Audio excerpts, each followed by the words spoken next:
Oke, halo teman-teman.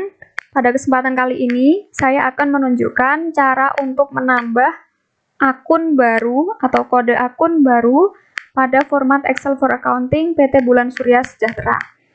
Kenapa saya menjelaskan cara ini, meskipun sebenarnya untuk nomor-nomor akun dan nama-nama akun yang tersedia di dalam format ini sudah bisa mengcover seluruh transaksi yang ada di buku modul. Alasannya adalah karena agar teman-teman bisa memahami pengembangan penggunaan dari format Excel ini, sehingga nanti kalau misalnya rekan-rekan mungkin punya usaha sendiri, atau mungkin nanti ingin menggunakan format yang sama untuk kepentingan membantu masyarakat, maka rekan-rekan tidak kesulitan lagi. Karena yang namanya menambah akun itu pada suatu perusahaan adalah hal yang wajar, begitu. Nah, sebenarnya untuk penambahan akun atau kode akun, itu diharapkan telah disiapkan dari awal begitu ya, di awal periode, tetapi tidak menutup kemungkinan sama sekali bahwa penambahan akun itu terjadi pada sepanjang periode. Contohnya adalah ketika akun yang dimaksud merupakan akun pembantu. Nah, ini sangat mungkin karena bisa jadi kalau awalnya perusahaan itu punya satu atau dua saja vendor, kemudian ada penambahan di tengah periode, maka perlu menambahkan akun untuk vendor yang baru tersebut. Itu contoh transaksi. Nah, sekarang bagaimana caranya untuk menerapkan itu tadi, penambahan akun di format Excel for Accounting. Misalnya ini saya mengambil contoh adalah akun piutang dagang. Nah, katakanlah kita ingin mencatat akun piutang dagang untuk PT ABC. Nah, kita lihat nih di saldo awal kita, di daftar saldo, di daftar kode akunnya ada nggak piutang dagang untuk PT ABC. Nah, di sini kan belum ada, mulai dari 01 sampai 07. Sehingga kita perlu menambahkan akun dan kode pembantu yang baru untuk piutang dagang PT ABC, sehingga kita bisa mencatatnya di dalam jurnal maupun terlink dengan laporan keuangan. Oke, jadi kita akan menambahkan kode akun dan pembantu untuk piutang dagang PT ABC di kode akunnya 1131.08 karena yang kode terakhir pembantu untuk piutang adalah sudah sampai di 07.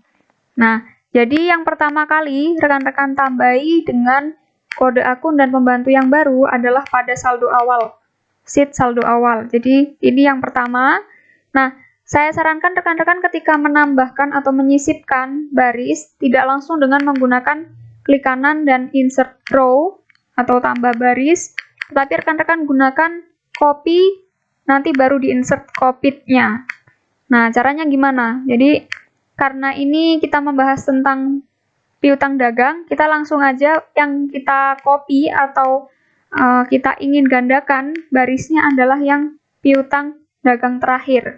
Jadi kita klik, seperti ini kliknya ya, jadi jangan cuma yang terisi saja selnya, tetapi semuanya kita blok. Jadi caranya adalah diklik di bagian angka, diklik kanan copy, selanjutnya di posisi yang sama diklik kanan lagi insert copied cells. Nah, maka di sini akan mendapatkan baris yang isinya sama persis dengan yang tadi kita kopikan. Nah, baru kita ganti baris yang isinya sama itu dengan isi yang baru, sesuai dengan keterangan dari nama akun yang ingin kita tambahkan. Jadi ini tadi 08, kita ganti jadi 08, kemudian piutangnya kita ganti dengan PT ABC. Oke. Nah, jadi untuk yang di sheet saldo awal ini sudah selesai.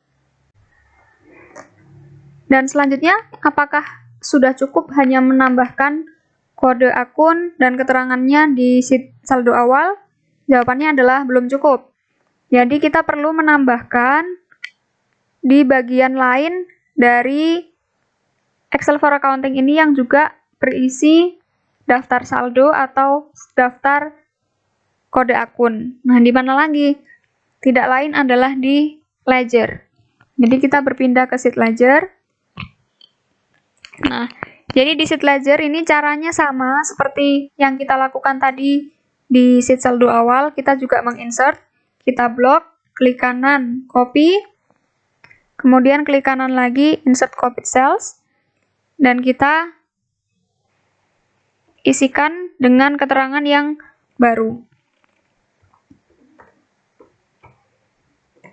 Nah, kenapa kok saya menyarankan terus untuk menggunakan copy cell? Karena kalau rekan-rekan buka di bagian yang terhide ini ya, jadi ini kan dari A langsung C, jadi B-nya kemana?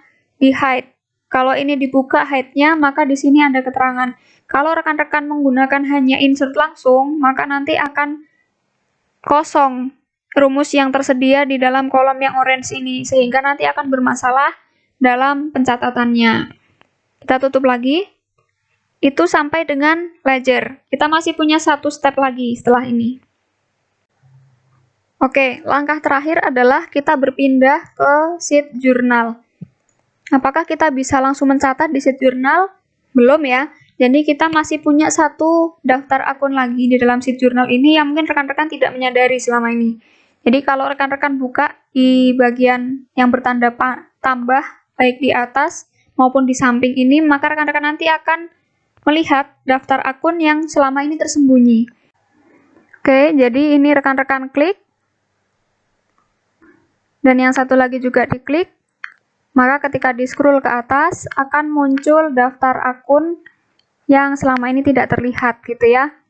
Nah, rekan-rekan di sini tidak perlu untuk menambahkan atau menginsert row baru seperti yang tadi dilakukan di sheet saldo awal maupun ledger. Rekan-rekan tinggal klik di bagian paling atas dari daftar saldo itu, yaitu kode 1111. Nah, rekan-rekan kemudian bisa meletakkan kursor rekan-rekan di bagian kanan bawah, maka nanti akan muncul tanda tambah seperti ini. Nah, kalau sudah, rekan-rekan double klik atau klik 2 kali.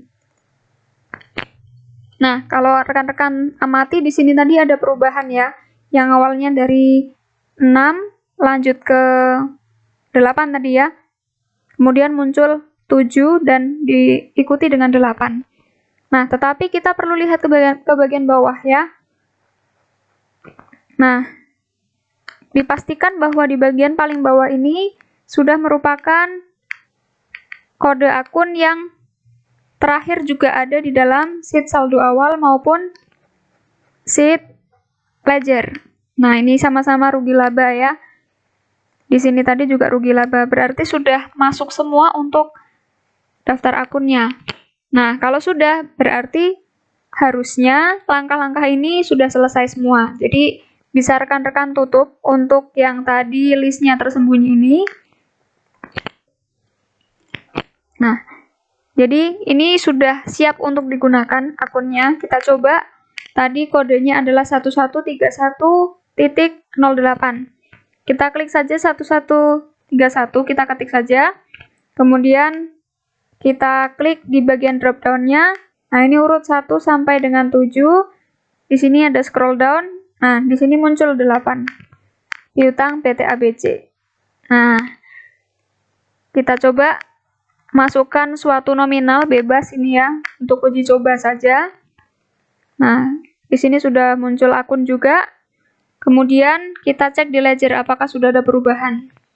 Nah, tadi karena di debit 100.000, ternyata di sini juga debit 100.000, maka bisa kita katakan untuk penambahan kode akun baru ini berhasil dan bisa digunakan seterusnya sampai dengan rekan-rekan mengecek di laporan keuangan, baik itu laporan posisi keuangan maupun arus kas yang terkait dengan piutang dagang. Nah, itu adalah contoh untuk pembuatan tambahan akun yang ada di kelompok aset. Nah, rekan-rekan bisa untuk mempraktekkan di kelompok akun lain, caranya sama, persis. Hanya saja ini adalah contoh, tapi rekan-rekan tidak perlu khawatir, tidak ada perbedaan antara cara penambahan di kelompok akun 1, 2, 3, 4, 5, dan seterusnya. Semoga bermanfaat.